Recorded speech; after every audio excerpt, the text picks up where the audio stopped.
Shri George Podippara, താങ്കൾ നേരത്തെ ഈ ചർച്ചയിൽ 3 പേർ പറഞ്ഞത് താങ്കൾ കേട്ടിട്ടുണ്ടാകണം.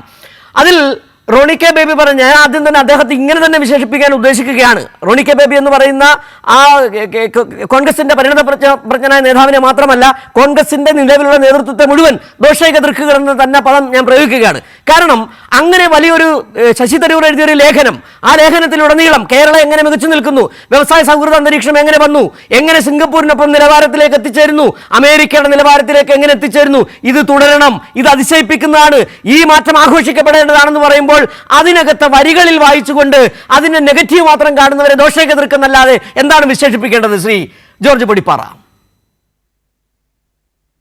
സ്വാഭാവികമായിട്ടും ശശി തരൂരിന്റെ കാഴ്ചപ്പാടും കേരളത്തിലെ കോൺഗ്രസിലെ തന്നെ മറ്റു രാഷ്ട്രീയ അല്ലെങ്കിൽ നേതാക്കളുടെ കാഴ്ചപ്പാടും തമ്മിൽ എല്ലാ കാലത്തും ചില വ്യത്യാസങ്ങളുണ്ട്.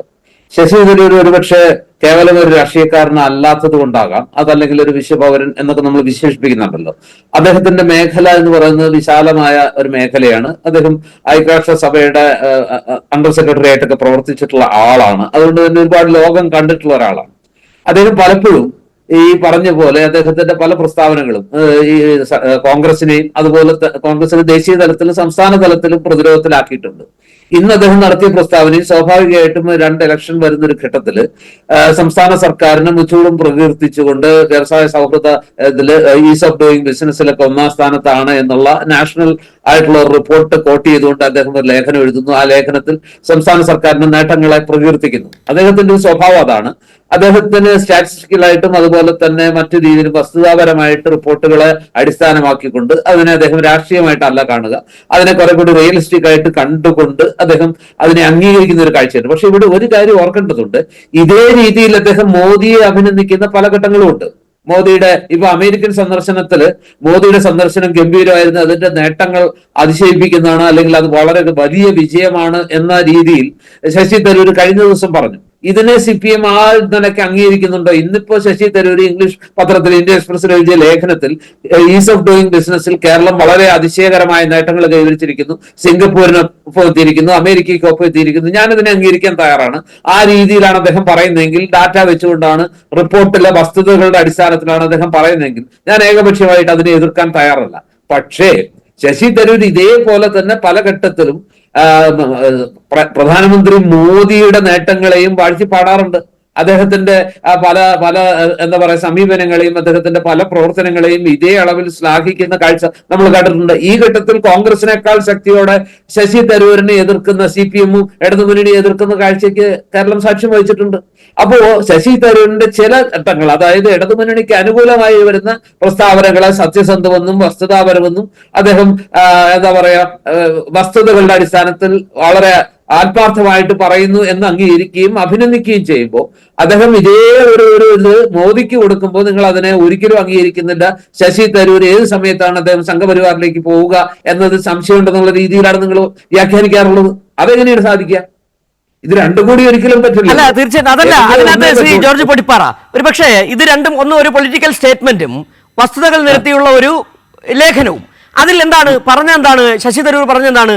ഇത് ഞാൻ CPM-ൽ നിന്ന് കണക്കെടുത്തതല്ല, വ്യവസായ മന്ത്രി P രാജീവ് നൽകിയ കണക്കും പറയുകയല്ല, നെറ്റിൽ നോക്കിയാൽ കിട്ടുന്ന ചില കണക്കുകൾ, ഇന്റർനാഷണൽ സ്റ്റാർട്ടപ്പ് ഇൻഡെക്സ് എന്ന് പറയുന്ന ആ കണക്കെടുത്തുകൊണ്ട് പറയുകയാണ്. അത് അല്ല താങ്കൾ പറഞ്ഞ അതെ, ഒരുപക്ഷെ അത് താങ്കൾ ചോദിച്ച ചോദ്യത്തിന് VP മുസ്തഫയാണ് മറുപടി പറയേണ്ടത്. ശശി തരൂർ നരേന്ദ്രമോദിയെ അനുകൂലിക്കുമ്പോൾ എങ്ങനെയാണ് നിങ്ങൾ നിലപാടെടുക്കുക എന്നുള്ള പറയുന്നുണ്ട്. പക്ഷെ ഇവിടെയാണ് ഒന്നൊരു പൊളിറ്റിക്കൽ സ്റ്റേറ്റ്മെന്റ് ആണ്, ഒന്ന് ഡാറ്റയാണ്, സ്റ്റാറ്റിസ്റ്റിക്സ് ആണ് പറഞ്ഞുകൊണ്ടിരിക്കുന്നത്. ആ സ്റ്റാറ്റിസ്റ്റിക്സ് ശരിയാണോ? ആ സ്റ്റാറ്റിസ്റ്റിക്സിനെ അംഗീകരിക്കുന്നു എന്നുള്ള ചോദ്യമാണ് ഇവിടെ വരുന്നത്. ജോർജ്, ഞാൻ എന്നോട് തന്നെയല്ലേ ആ സ്റ്റാറ്റിസ്റ്റിക്സിനെ അംഗീകരിക്കുന്നതിൽ എനിക്ക് വിഷമമില്ല. കാരണം ഞാനൊരു മാധ്യമ പ്രവർത്തകനാണ്, ഞാനൊരു പാർട്ടിയുടെ വക്താവായിട്ടല്ല ഇരിക്കുന്നത്. ശശി തരൂർ കോൺഗ്രസിലെ എല്ലാവരും ആദരിക്കുന്ന നേതാവാണ്, ദേശീയ തലത്തിൽ തന്നെ സ്റ്റേച്ചറുള്ള നേതാവാണ്, അന്തർദേശീയ തലത്തിൽ തന്നെ ഒരുപക്ഷെ ഇന്ത്യയിൽ നിന്ന് ഏറ്റവും ഏറെ ഇഷ്ടപ്പെടുന്ന ഒരു നേതാവാണ്. അദ്ദേഹം വെറുതെ ബ്ലഫ് ചെയ്യാറില്ല. ഡാറ്റയുടെ അടിസ്ഥാനത്തിൽ വസ്തുതകളുടെ അടിസ്ഥാനത്തിൽ ഇൻഡെക്സ് അന്താരാഷ്ട്ര ജേർണലുകളിലോ അല്ലെങ്കിൽ മറ്റു രീതിയിൽ പുറത്തു വരുന്ന ദേശീയ തലത്തിൽ ഏജൻസികൾ, വിശ്വസനീയമായ ഏജൻസികൾ പുറത്തുവിടുന്ന കണക്കുകളുടെ അടിസ്ഥാനത്തിൽ അദ്ദേഹം സംസാരിക്കുന്നു, അതിനെ എൻഡോഴ്സ് ചെയ്യുന്നു. നമുക്ക് അതിന് കുറ്റം പറയാൻ പറ്റില്ല. അത് പക്ഷെ പൊളിറ്റിക്കലി അദ്ദേഹം ചെയ്യുന്ന എത്ര വേണ്ടി ശരിയാണെന്നുള്ളൊരു ചോദ്യം ഞാൻ ചോദിക്കുന്നത്, ഇതുപോലെ CPM-ലെ ഏതെങ്കിലും നേതാക്കള് UDF ഭരിക്കുന്ന കാലത്ത് UDF-നെ ഈ രീതിയിൽ വസ്തുതാപരമായിട്ട് ശരിയാണെങ്കിൽ കൂടി ഈ രീതിയിൽ അംഗീകരിക്കുകയും സ്തുതിക്കുകയും അല്ലെങ്കിൽ അതിനെ പ്രശംസിക്കുകയും ചെയ്യുന്ന രീതിയിൽ ഒരു പ്രസ്താവന ഇറക്കിയാൽ ആ നേതാവിനോട് CPM-ന്റെ സമീപനം തരും? ഇവിടെ 2 തെരഞ്ഞെടുപ്പ് വരാനിരിക്കുകയാണ്.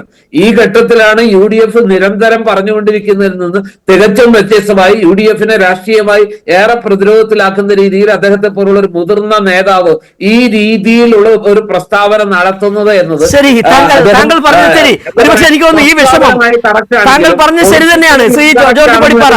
താങ്കൾ ഉന്നയിച്ച ഈ വികാരം അതാണ് ശരിക്കും എനിക്ക് തോന്നുന്നു ആദ്യം തുടക്കം മുതൽ റോണി കെ ബേബി പറയേണ്ടിയിരുന്ന ഒരു ഭാഷയായിരുന്നു അത്.